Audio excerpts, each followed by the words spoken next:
Olá, tudo bem com você? Tudo bem com a sua família? Pastor Josué Gonçalves aqui para mais um podcast da família. E hoje eu tenho uma convidada muito especial. Nós vamos estar falando hoje sobre sexo no casamento, sexualidade à luz da Bíblia e como é importante esse assunto ser tratado dentro da igreja, dentro da família. Você não pode perder. Se você não deu um like aqui ainda, dá um like. Se você não se inscreveu no meu canal, se inscreva. E ó, um conselho, fica até o final, porque muitas dúvidas vão ser tiradas hoje. E depois você compartilhe o link desse bate-papo aqui com as pessoas que você ama e você quer bem, ok? Porque o podcast hoje vai ser muito especial. Ariane, obrigado por ter vindo mais uma vez participar do nosso podcast. Eu que agradeço, estou com o meu coração muito feliz, porque, como eu sempre digo, é um assunto importante, é um assunto relevante, é um assunto que cura, é um assunto também, né, que gera uma prevenção, que é realmente revelado, é quebrado, que é falado entre família, gera essa conexão. E o senhor que é um referencial, né, que há mais de 30 anos foi abrindo esse assunto dentro das igrejas, trazendo ali esclarecimento bíblico, né, acerca da sexualidade. Eu acho que esse papo, eu tenho certeza que esse papo vai acrescentar muito as nossas vidas e a vida de todas as famílias que vão nos ouvir. Com certeza. A Ariane, para quem não sabe, ela é sexóloga e ela tem várias formações nessa área e por isso ela construiu uma autoridade não só na internet, mas no ambiente clínico, porque ela atende muitos e muitos casais no dia a dia e dá palestra e tem sido uma benção. Qual a importância deste assunto ser tratado dentro da igreja? Então, em primeiro lugar, por ter sido algo criado por Deus. Quando nós entendemos que o nosso Pai, Ele é um Pai que criou o cabelo, a mão, a perna, e Ele criou órgãos genitais, Ele criou terminações nervosas, um corpo que responde a estímulos, um corpo que sente prazer. Quando nós entendemos e reconhecemos que o nosso Pai é um Criador perfeito e nos criou com perfeição, nós reconhecemos que este é um assunto importante a ser falado. Eu penso que tudo que não é conversado, tudo que não tem limites, uma empresa que não tem limites, que não tem regras, um lugar que não tem chave na porta, tá tudo solto, todo mundo entra e sai, não tem nada organizado.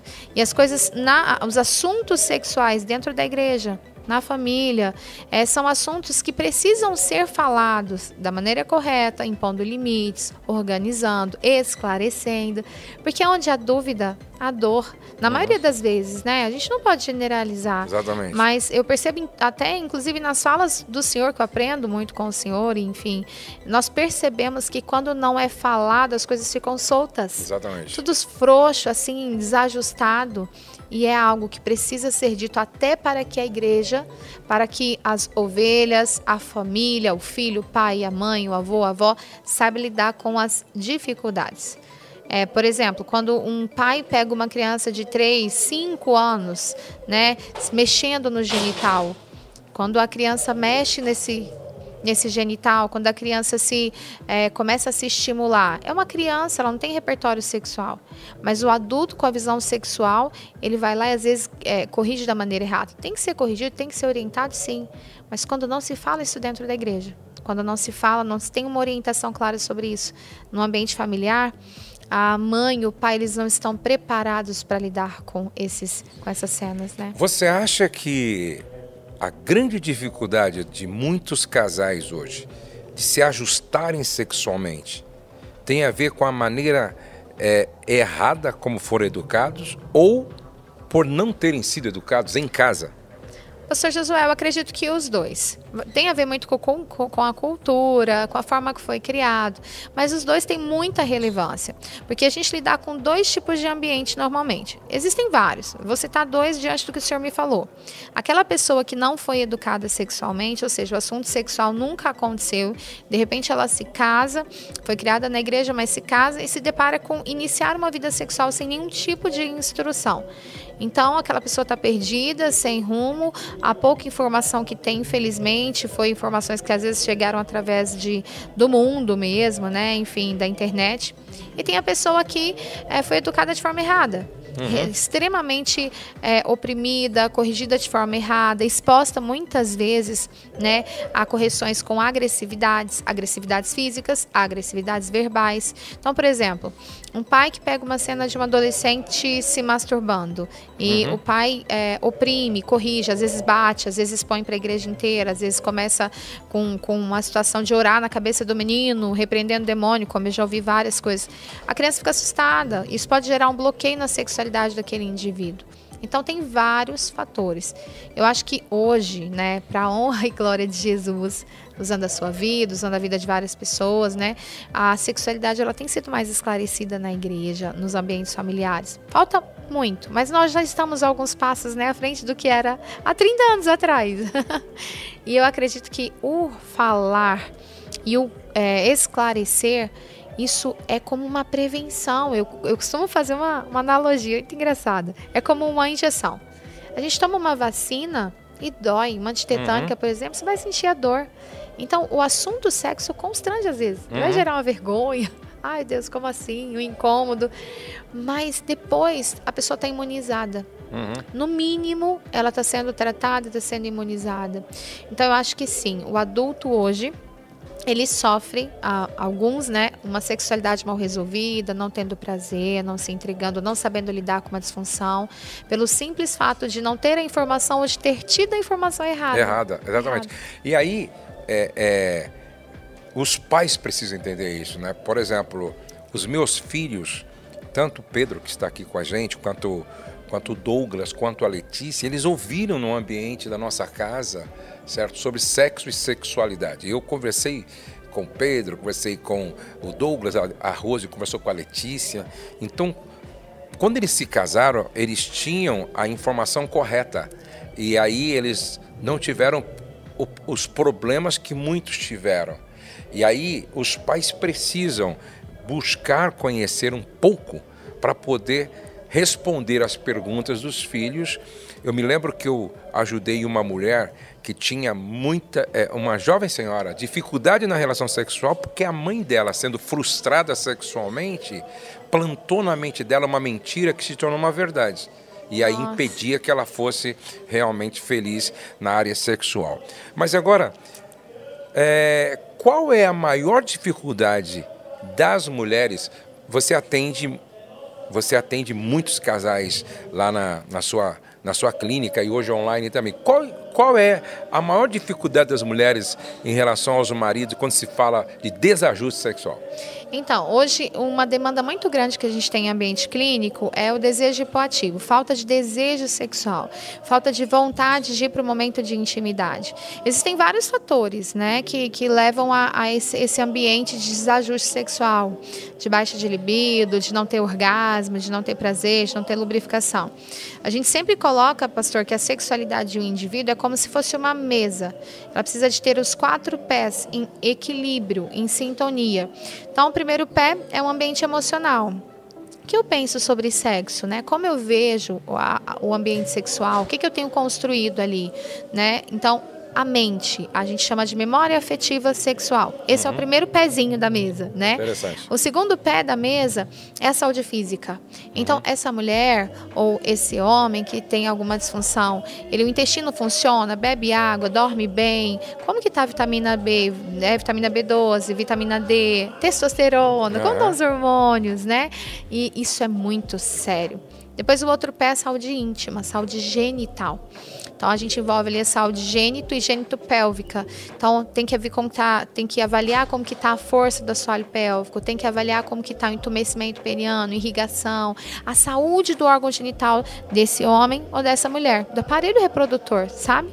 E por fim, não menos importante, a prática. Tudo aquilo que eu não domino, eu temo. Tudo aquilo que eu não governo está extremamente desorganizado. Então, às vezes, a mulher, né, em si, ou até o homem, não foi ensinado a gostar, a pegar, a tocar, não foi ensinado nada sobre a prática sexual em si. Infelizmente, pastor, nós não somos ensinados a fazer sexo. E as pessoas vão dizer, mas o sexo é instinto. Não, o instinto ele é muito... se a gente for viver só de instinto, nós iríamos estar na rua, sentir vontade de fazer o 2, abaixar a calça e fazer. Por que nós não fazemos as nossas necessidades na rua, na calçada do vizinho? Porque nós não vivemos por instinto. Então, o sexo ele é aprendido como aprendemos a dirigir um carro. Você entra num carro, você tem que entender sobre o retrovisor lateral, central, embreagem. E não se ensinam a fazer sexo, principalmente no meio cristão. E aí muitos cristãos praticam um sexo pornográfico. Né? Aquela coisa de força, pressão, velocidade, com palavras extremamente torpes, fora de um contexto sexual saudável, e acreditam que aquilo é o certo. Então, o quarto pé, a prática, saber fazer, aonde tocar, como tocar, a maneira correta. Nosso corpo tem segredos, né, anatômicos, nós precisamos entender. Então, quando vem esse paciente com essa demanda, tipo, não gosto, tenho nojo, não tenho vontade, não tenho desejo, não tenho lubrificação, não tenho ereção, essa é a maior demanda, a maior de todas. Então, quando vem, normalmente a gente avalia esses 4 pés. Se um deles está manco, ou se os 4 estão desorganizados, ou se 3, a gente vai trabalhar o realinhamento, o reajuste dentro do ambiente clínico e pastoral também, porque querendo ou não, é uma coisa muito séria. Esses 4 pés, eles sustentam, mas o principal, que é o que recobre essa mesa, é o espiritual. Se nós não temos intimidade com o Espírito Santo, infelizmente é impossível ter uma intimidade sexual plena com o cônjuge. Interessante. É muito sério. Agora, uma outra questão muito importante também. Essa é uma pergunta que sempre chega pra gente, né? O que você acha dessa questão do motel? É pecado, não é pecado, é errado? Como é que você responde quando se pergunta isso para você? Essa pergunta é bem recorrente para nós, né, pastor? Então, eu tenho muito o que aprender, mas eu vou expor sim o que eu penso. Eu não indico e não sinto paz no ambiente de motel. Não é só por questão de ter mácula no leito. É porque é um ambiente já pronto para promiscuidade. Então, lá tem a bebida alcoólica, tem o filme pornô na TV, tá tudo extremamente pronto para um pecado. Por que um milagre é mais fácil de acontecer dentro da igreja, né, de um paralítico andar, do que na fila da lotérica? Porque os ambientes, ele tem uma atmosfera. Eu realmente acredito, pastor, que aonde eu pisar, o poder de Deus vai se manifestar e o diabo vai sair. Eu creio no poder da palavra declarada com fé. Mas o motel, ele já é um ambiente extremamente preparado para o pecado. Eu penso que se um casal chegar num hotel, quem garante que não teve uma orgia numa cama de um hotel? De repente teve.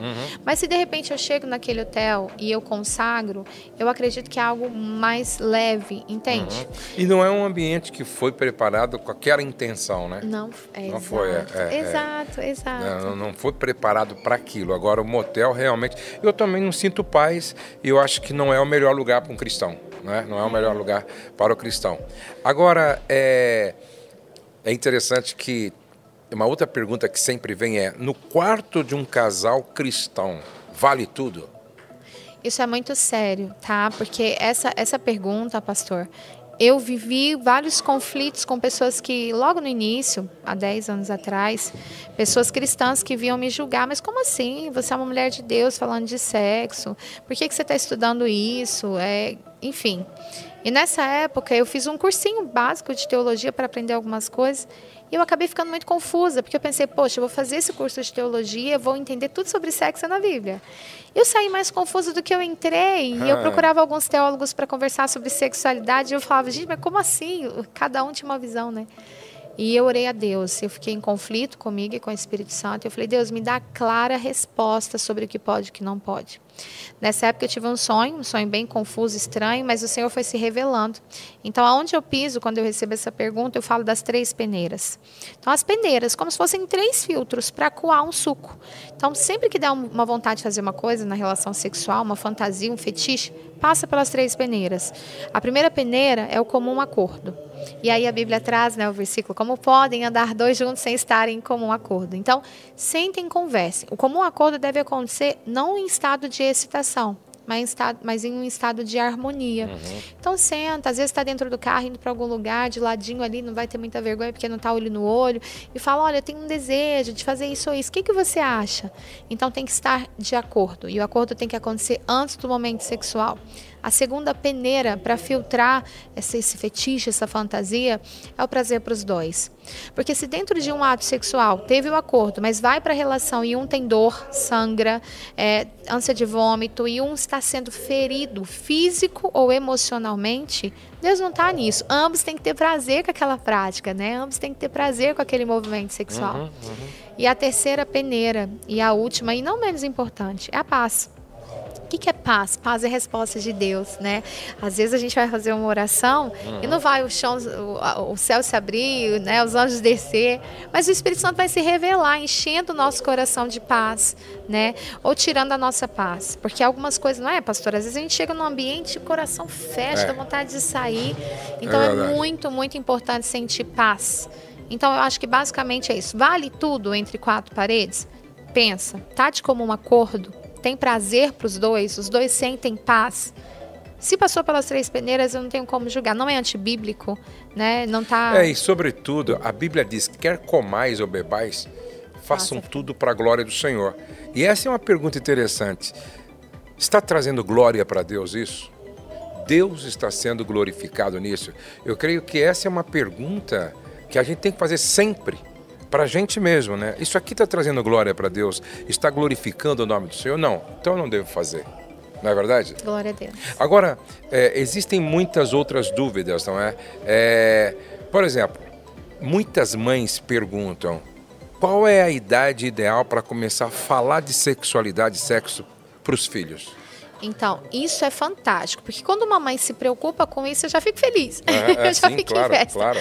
Porque somos nós pais que devemos levar essa informação. Esse é um assunto mais íntimo entre dois seres. Então, o assunto mais delicado e mais íntimo, ele deve acontecer no seio familiar, no ambiente familiar, né? Então, a idade para falar de sexo com uma criança seria desde que ela nasceu e que entregando as informações de acordo com que ela cresça.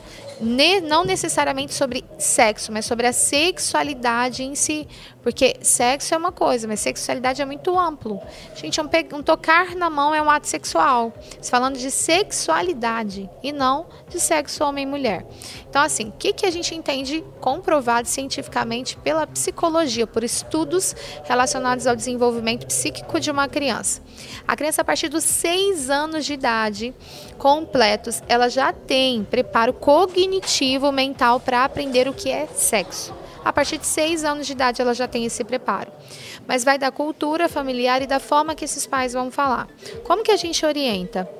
A criança está ali caminhando com 3, 4, 5 anos, a gente já tem que prevenir, né? Levar as informações do tipo, ó, aqui é seu órgão íntimo. É muito legal, pastor, que os pais não usem palavrinhas bonitinhas, né? Eu pratiquei esse erro também como mãe, depois estudando eu vi que a gente tinha que rever, mas ficar falando, o seu pipi, o seu popô, não, é o pênis, é a vagina. Isso é muito sério. A gente tem que educar da maneira correta. Usando as palavras corretas, né? Exato, pastor, para que a criança não se sinta enganada. Que quando ela vai lá para a escola, ela fala, poxa, mas eu me senti enganada, minha mãe me ensinou outro nome, outra coisa, e assim por vários outros motivos. Então, qual é a orientação mais assertiva? Vamos lá. Primeiro, a criança vai ensinando, vai educando pelo caminho, né? Mas a criança chegou aos 6, 7 anos de idade. Está no tempo de ter uma conversa mais clara com essa criança. E aí, se a criança veio perguntar para você, devolva a pergunta para ela. Fala, olha, você quer saber o que é sexo? O que você acha que é sexo, filha? Sorrindo, simpatia, acolhimento, principalmente o acolhimento. A criança precisa se sentir acolhida pelo pai e pela mãe. Não tipo, aonde você ouviu isso? O que você quer saber sobre isso? Não, acolha aquela criança com um sorriso no rosto. Devolva a pergunta. Escute o que ela tem para falar. Escutar os filhos é muito importante sobre esse assunto. Escutou o que a criança tem para falar, você vai passar o seu princípio. É muito importante que você enfatize a afetividade. Como assim? O sexo na internet, ele é extremamente carnalizado. Nós entendemos biblicamente que o sexo é muito mais espiritual do que físico. Então, enfatiza para a criança o amor. Tipo, eu e papai, a gente se ama tanto, tanto, que a gente tem um momento que Deus preparou para a gente, onde papai e mamãe ficam juntinhos. E aí esse momento de amor, se chama sexo. E é um momento para adultos, casados, entende? transborda sobre o seu filho com amor e carinho aquilo que é real, né? Explicou, é muito bom, pastor José, para encerrar essa fala, que a mãe pergunta, você tem alguma dúvida a mais? Ah, não tem, pode perguntar o que quiser. E aí fecha, enfatizando, filha, comigo você pode falar sempre desse assunto. Comigo não precisa ter vergonha, eu tô com você. Isso. Porque assim você fecha ali com a criança, mais tarde vão ensinar alguma coisa para ela vai perguntar para quem? Para a mãe, para o pai. Para o pai. Exatamente. É isso. Foi muito bom essa nossa conversa, que bênção. Obrigado, Ariane, e vamos ter outros momentos assim. Tá bom? Assim que o pessoal nunca se esquecer desse tempo aqui, não é? Que nós estamos assim evitando o contato por causa do momento, não é? Mas olha, foi muito bom. A Ariane, ela tem um trabalho lindo que ela faz no Instagram, no Facebook, no YouTube. Qual é o seu endereço no Instagram? É o meu nome mesmo, Aryanne. Ariane, sexóloga cristã. Tem um conteúdo bem legal lá. Inclusive, vocês vão ver muito pastor José lá. Siga lá, porque vale muito a pena. Gente, Deus abençoe vocês. Deus abençoe você, sua casa, sua família. Se você não deu um like, dá um like, se inscreva no meu canal se você não se inscreveu. Deixa sua pergunta, sua mensagem, seu pedido de oração aqui. E olha, lembre-se de uma coisa, nenhum sucesso justifica o fracasso de uma família. Você nasceu para vencer. O céu não está em crise, Deus está no controle, nós cremos em milagres. E a nossa família está debaixo da graça de Deus. Até o nosso próximo encontro. Um grande abraço.